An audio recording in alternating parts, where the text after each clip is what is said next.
We are accustomed to seeing the majestic domes and spires of ancient cities as purely religious symbols.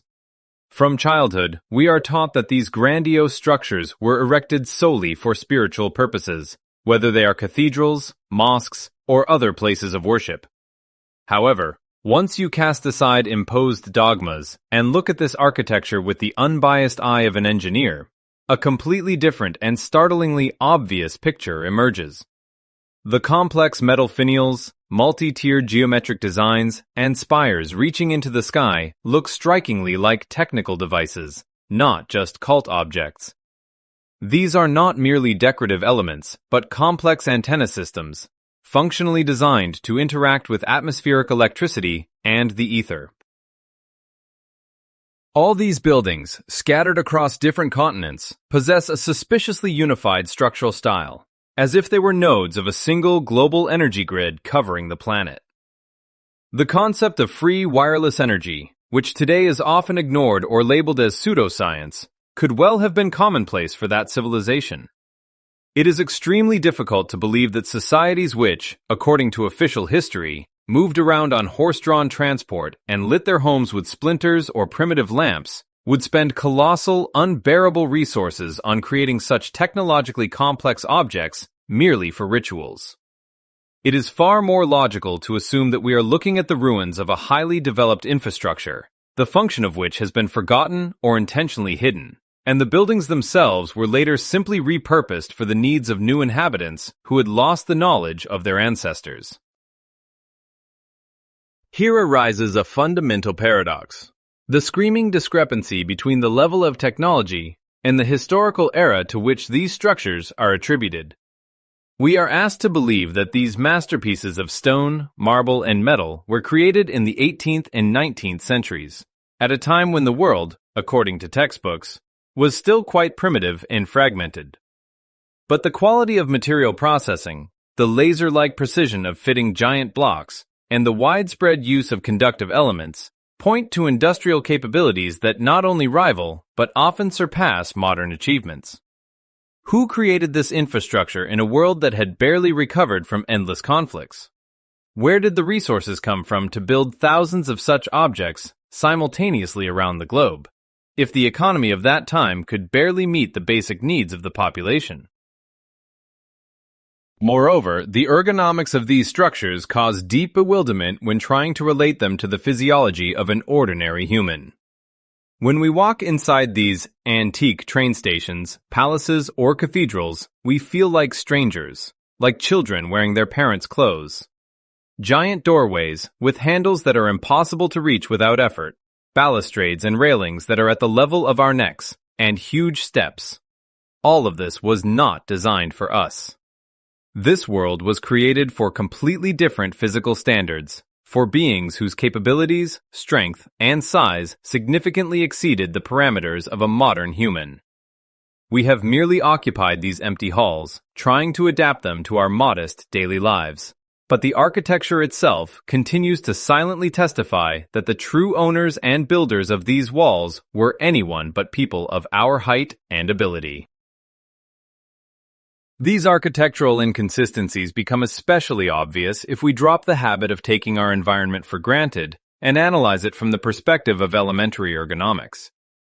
When we encounter doorways that are 3 times the height of a human, official history rushes to assure us that this is merely a tribute to fashion, a desire of emperors and kings to emphasize their greatness and status.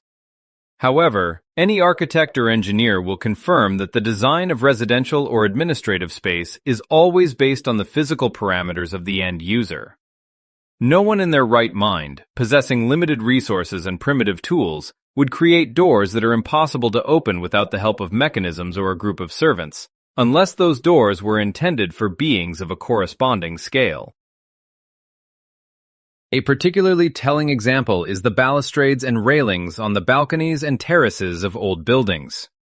Safety and comfort standards dictate that railings should be at waist level or slightly higher, so that one can comfortably lean on them with their hands while gazing at the surroundings. However, in many so-called antique structures appropriated by our civilization, these railings reach a modern person's neck or even higher. This turns a balcony not into a place of rest, but into a kind of fortress wall, over which it is barely possible to see the street. For such a design to be comfortable, a person would need to be at least 1.5 to 2 times taller than us. This indicates that we are living in a set design not built for our size, like children who have snuck into a parent's study and are trying to settle into huge armchairs. We are forced to use small cutout wicket doors within gates because the main doors are too heavy and huge for daily use. We build up floors and lower ceilings to somehow adapt giant halls to our modest needs for heating and comfort. All of this leads to the thought of the existence in the past of a completely different biological species of humans, giants, for whom these monumental structures were not temples or palaces, but ordinary functional dwellings. Their physical strength, height, and capabilities allowed them to erect these stone masterpieces with the same ease with which we build panel houses today. It was a civilization that possessed not only technology, but also a physiology that allowed them to manipulate giant masses of matter. But if we admit the existence of these giants who built an ideal, harmonious world with a unified architecture across the planet, then the most terrifying question inevitably arises. Where did they go? Why did these majestic cities, created to last for centuries, suddenly become empty, leaving us only stone shells? Looking into the chronicles of the late 19th century, we see a frightening emptiness on the streets of metropolises. The cities stand, the buildings are intact, but life in them barely flickers. And the strangest thing in this picture is the disproportionately huge number of children. They are everywhere, in factories, on the streets, in the fields. It seems that the world was full of teenagers and preschoolers. Deprived of parental care, forced to shoulder the tasks of restoring a civilization they did not build and whose nature they likely did not even understand. Looking closely at the social structure of the 19th century, we encounter a frightening and inexplicable anomaly, which official history habitually writes off as the cruel morals of the era of early capitalism. We are talking about the widespread, legalized, and massive use of child labor, as well as the phenomenon of homelessness, which reached catastrophic proportions in those times. If we analyze the demographic situation of that period, one gets the impression that the world was suddenly filled with children and adolescents deprived of parental care. The chronicles of those years are replete with mentions of overcrowded orphanages, of so-called orphan trains crisscrossing continents and transporting thousands of children to unknown destinations just to somehow resettle this huge mass of lonely souls. We are told that children worked in factories and plants, went down into mines, and stood at machines for 12 to 14 hours a day solely due to poverty and a desire to help their families. However, this version does not hold up to scrutiny if we ask a simple question. Where were the adult men? In any traditional society, even in the hardest times, adults try to protect their offspring from unbearable physical labor. The fact that the exploitation of children became the norm points not just to an economic crisis, but to a total absence of an adult workforce. It feels as if an entire generation of parents simply disappeared, evaporated, leaving the cities in the care of unreasonable heirs.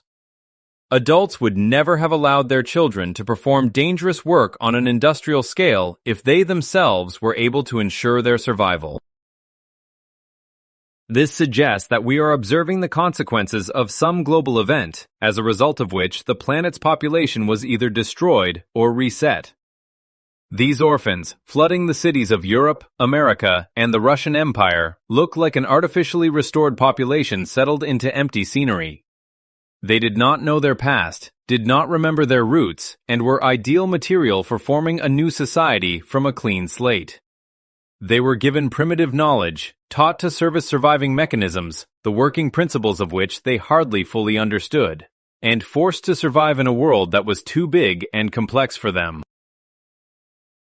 These young inhabitants of the ruins, in essence, became squatters in cities built by a vanished civilization. They settled in huge buildings without asking who built them or why. because their main task was simply to survive.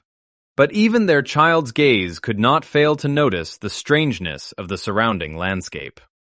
The cities they arrived in, or in which they suddenly found themselves, bore the traces of a terrible cataclysm, and the clearest proof of this was the buildings themselves. If you walk along the old streets of any major historical center, you can notice the same inexplicable detail. The first floors of houses are universally buried deep in the ground. These are not basements designed by architects, but full-fledged living floors with windows and grand entrances that, for some reason, ended up below ground level, as if the city had been buried under a giant layer of sedimentary rock. This phenomenon of buried architecture is not an isolated anomaly specific to any one region. Wherever you turn your gaze, whether it be the historical centers of Moscow or St. Petersburg, the old quarters of Paris and Rome, or even colonial buildings in North America and Australia, you will see the same picture everywhere.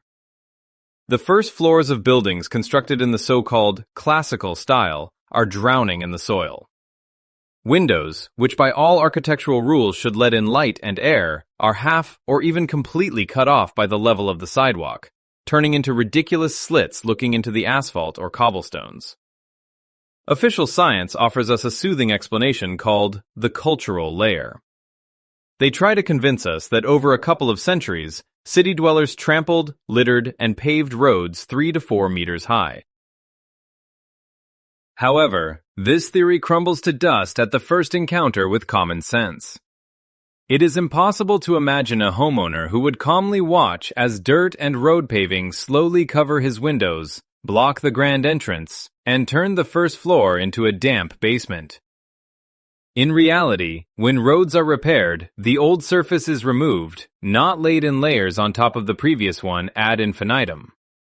Moreover, when modern builders or restorers begin to excavate near the foundations of such buildings, a startling truth is revealed. What we are used to calling basements actually turns out to be full-fledged first floors with high doorways, complex architectural decor, rustication, and arches. No one builds basements with grand doors leading into a solid wall of earth. This means that at some point, the ground level was significantly lower, and these buildings functioned completely differently. The nature of the soil hiding these floors also raises many questions. It is not humus or household waste, of which the mythical cultural layer should consist. It is dense, homogeneous clay or loam, in which there are no traces of organic matter. Such soil structure is characteristic of mudflows or sedimentary deposits resulting from massive floods. Everything points to the fact that in the mid-19th century, a global catastrophe occurred, which enthusiast researchers call the mud flood or a massive soil shift. This catastrophe covered cities around the world, instantly raising the surface level by several meters. The survivors, or those who came to replace them, simply did not possess the resources to dig out giant metropolises. They did the only thing they could. They leveled the ground, turned the former second floors into first floors, and adapted the buried rooms for warehouses, or forgot about them altogether. This hypothesis of a catastrophe logically explains not only the strange architecture, but also the state of decay in which the world resided in the period preceding our era of technological progress. We live on ruins, lightly sprinkled with earth, and literally walk on the roofs or second floors of the antediluvian world. But if the cities were buried by the chaos of the elements, how can we explain the existence of even more mysterious objects that seem to have been part of a unified defense or energy system of the planet? We are talking about star forts, fortifications of impeccable geometric shape scattered across all continents, the construction technology of which implies not only a unified standard, but also the presence of capabilities among ancient engineers that we can only guess at. Their preservation and identity baffle anyone who tries to fit them into the framework of the traditional history of fragmented states. Among the many mysteries left to us as an inheritance, so-called star forts stand apart. These are not just fortifications, but extremely complex geodesic objects scattered across the planet, with frightening systematicity. If you plot them on a map, it becomes obvious. From Europe to Japan, from North America to Australia and Africa, everywhere we see the same star-shaped structures.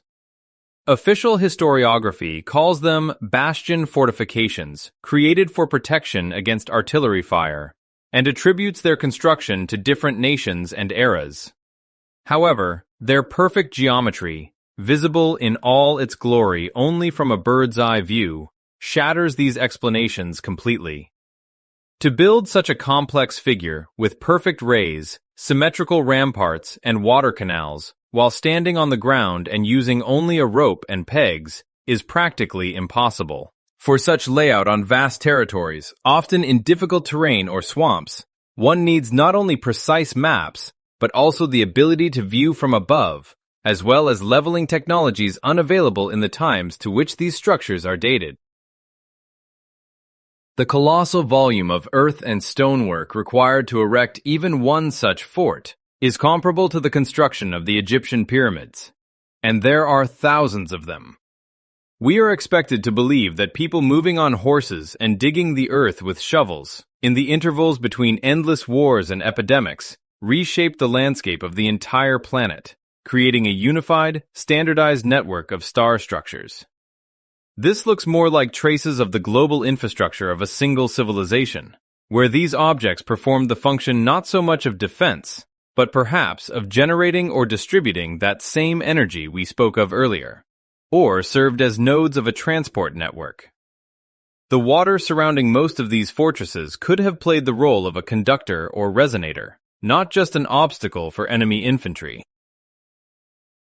This theory of a unified global empire that existed before us is also confirmed by civil architecture. The buildings of train stations, theaters, museums, and administrations in San Francisco, Buenos Aires, St. Petersburg, Mumbai, or Cape Town are executed in an absolutely identical, antique style. We are told about Greco-Roman heritage, or colonial influence, but the scale and quality of execution suggest otherwise. This is not imitation. This is a standard. Identical columns, porticos, domes, and arched vaults are found everywhere, regardless of climate and local culture. It feels as if there was a single architectural project by which the entire Earth was built up. The quality of stone processing, be it granite or marble, in these structures is such that even modern CNC machines can hardly repeat such details. Yet we are offered the version of a chisel and hammer in the hands of illiterate stonemasons. We see before us irrefutable material evidence of the existence of a highly developed, technologically advanced society that possessed inexhaustible energy sources and a unified management system. We have technologies frozen in stone. We have traces of global logistics. But official history performs an incredible backflip, trying to explain the appearance of some of the grandest structures of the 19th century in a completely absurd way. We are told that many of these masterpieces, surpassing all conceivable limits of complexity and beauty, were built of sticks, straw, and plaster, merely as temporary decorations for exhibitions, only to be ruthlessly demolished 6 months later. Why did historians need this lie, and what exactly were they trying to hide under the guise of demolishing temporary pavilions? Official historiography presents the phenomenon of the world fairs of the late 19th and early 20th centuries as a triumph of human progress and industrial power. We are told amazing stories about how in Chicago, St. Louis, San Francisco, and Paris, literally on wastelands in incredibly short time frames, a year or two, entire cities of palaces, canals, towers, and pavilions were erected. These complexes, in their architectural complexity and grandeur, could rival the best examples of ancient Rome or Athens. However, according to the official version, all this splendor was merely a giant decoration built of wood, straw, plaster, and so-called staff, a temporary material imitating stone. And the most startling thing in this story is that after the event, which lasted only a few months, these architectural masterpieces were ruthlessly demolished, blown up, or burned, turning the colossal labor of thousands of workers into dust. Common sense refuses to accept such wastefulness at face value. Imagine the economy of the 19th century, where resources are limited and transport logistics are far from perfect. Is it possible for the government or private investors to invest millions, billions in modern currency, in the construction of buildings with perfect geometry, complex molding, electrification, and plumbing, only to wipe them off the face of the earth 6 months later? This is economic suicide. A far more logical and frightening version appears. These exhibition cities were not built for the exhibitions. They had already been standing there for centuries. They were the legacy of that same unified antique civilization we spoke of earlier. The organizers of the so-called fairs simply conducted an inventory of what survived, washed the facades, restored what could be used, and presented it to the ignorant public as their own achievements. But what did not fit into the new paradigm or was too heavily damaged by previous catastrophes was subject to destruction under the plausible pretext of closing the exhibition. The demolition of temporary pavilions is the perfect cover for cleaning up traces of the past. And here, the most effective tool of oblivion enters the stage: fire. The history of these exhibitions, like the history of many cities of that time, is inextricably linked with grandiose, all-consuming fires. The famous Crystal Palace, many pavilions in Chicago and other cities, burned with suspicious regularity and intensity. Fire destroyed blueprints that likely never existed, melted metal frames, and turned stone into sand, reliably hiding the true construction technologies. The saying, "dead men tell no tales," in this case applies to buildings as well. Ashes will not betray the secret of their origin. The authorities and new masters of the world acted methodically. They burned palaces, knocked incorrect symbolism off facades, melted down giant statues, and rewrote historical chronicles, fitting them to the official version of human development, from primitive to progress. It seemed that the crime was perfectly hidden, and the traces of highly developed predecessors were erased forever. However, carried away by the destruction of obvious evidence, the falsifiers lost sight of fundamental things that cannot be faked or hidden behind the screen of temporary decorations. We are talking about the climatic conditions embedded in the design of these buildings. The very architecture of the surviving structures, and even those destroyed but captured in photos, screams that they were created for a world with completely different weather, where the concept of winter either did not exist at all or carried no deadly threat. A silent but most honest witness of the past is the construction of the buildings themselves, which flatly refuses to obey the logic of the modern climate. If we look at the so-called antique architecture scattered from St. Petersburg and Moscow to Montreal and Chicago, we will see a flagrant disregard for the laws of thermal engineering. These structures were created by engineers who seemed never to have heard of severe winters, blizzards, and freezing temperatures. Giant panoramic windows, several meters high, often starting from the very floor, are a real catastrophe for any region with a cold climate. Through such a glazing area, even with modern double-glazed windows, colossal heat loss occurs, and in those days, according to the official version, ordinary thin glass was used. Even more absurd is the absence of vestibules, special thermal airlocks at the entrance. In any traditional house built in northern latitudes, the front door never leads directly into the living space or the main hall. There is always an entryway, a foyer, or a double door system so that the freezing air does not instantly chill the house. However, in these majestic palaces, cathedrals, and administrative buildings, we see huge, tall doors opening directly onto the street. This means only one thing. When these buildings were designed and built, the temperature difference inside and outside was minimal. The architects were not afraid to let the cold in, because the cold simply did not exist. The entire world, judging by the unified architecture, was in a zone of a comfortable, warm, subtropical climate. The internal arrangement of these halls also confirms the hypothesis of an eternal summer. Ceiling heights reaching 5 or even 10 meters make heating such volumes of air by traditional methods absolutely impossible. Warm air, as is known, rises, leaving people below to freeze. To heat such halls with wood or coal would require stoves of cyclopean sizes working around the clock. But if we carefully study the original plans and facades, we discover an amazing thing. There are practically no chimneys on them. The stoves and fireplaces we see today often look like alien elements, roughly cut into the interior, violating symmetry and molding. Chimneys were added later, often by punching through walls and vaults in a barbaric way, running rusty pipes along facades, which clearly was not part of the plan of the brilliant architects of the past. There is a strong impression that the climate on the planet changed overnight. The global system that maintained an even temperature across the Earth, perhaps due to a different atmospheric pressure or a dome effect, collapsed. Eternal summer was replaced by snow, ice, and piercing wind. The new inhabitants, finding themselves in these icy palaces, panicked and tried to adapt.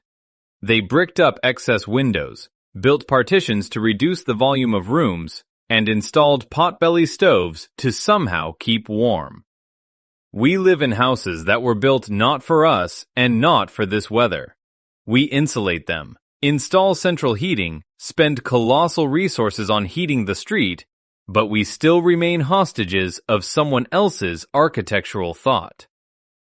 And here, against the backdrop of a changed world, lost technologies, and vanished giants, the most uncomfortable, existential question arises. If we did not build this world, if we do not fit its standards and barely survive in its ruins, then who are we in this story? The realization of the climactic discrepancy and the technological gap inevitably leads us to the only logical, albeit bitter, conclusion regarding our place in this grandiose historical play.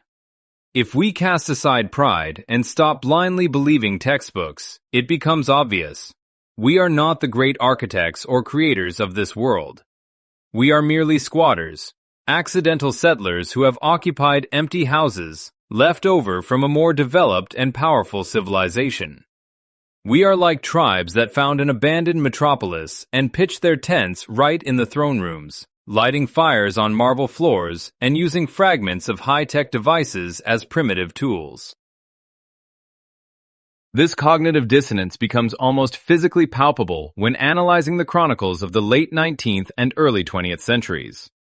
The people in these shots look like absolutely alien elements against the backdrop of majestic scenery. Dirty, ragged, often confused figures scurrying between cyclopean columns and granite embankments evoke a feeling of deep mismatch. They pull their creaking wooden carts along the widest avenues designed for completely different speeds and types of transport. They trade vegetables and rags at the foot of buildings whose architectural complexity is mind-boggling. And they look as ridiculous doing so as medieval peasants would if they found themselves at a spaceport. This is not a picture of evolutionary development, where society gradually, step by step, reaches the pinnacles of mastery. This is a picture of degradation and survival on ruins. We were sold a beautiful fairy tale about linear progress, about how we came out of caves and built skyscrapers. But the truth, frozen in stone, whispers something completely different. We are living in a post-apocalyptic era that has lasted for several centuries. That very reset, which many suspect but are afraid to speak of aloud, actually happened.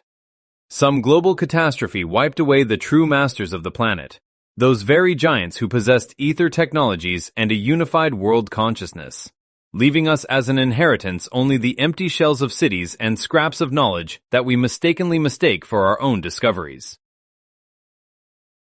Everything we are so proud of today, our industry, our culture, our architecture, is largely just an attempt at imitation, or, worse, clumsy exploitation of someone else's heritage. We learn to run wires through old channels. We learn to patch holes in walls we do not know how to erect. And we invented thousands of excuses to explain what we do not understand.